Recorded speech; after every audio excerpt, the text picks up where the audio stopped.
সান্তোসের president একই বললেন নেইমারকে নিয়ে। দীর্ঘ 1 বছর ইনজুরির সাথে লড়াই করে নেইমার ফিরেছিলেন আল হিলাল ক্লাবের হয়ে মাঠে। সেই ম্যাচেই 42 মিনিট খেলে আবারও ইনজুরিতে পড়ে যান ব্রাজিলিয়ান এই সুপারস্টার। হ্যামস্ট্রিংয়ের চোটে পড়েন নেইমার। তাই তো আল হিলাল ক্লাব তাকে আর দলে রাখতে চাইছে না। একের পর এক ইনজুরি যেন ছিটকে পড়ছে নেইমারকে বিক্রি করে দিতে চায় আল হিলাল ক্লাব।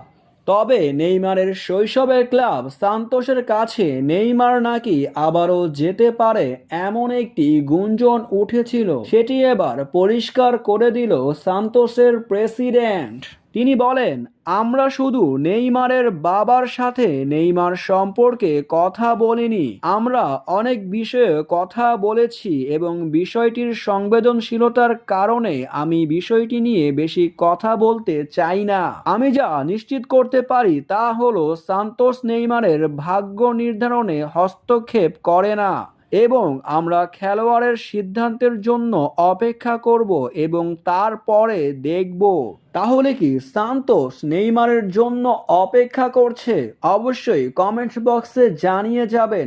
আপনাদের সাথে আমি ইমরান।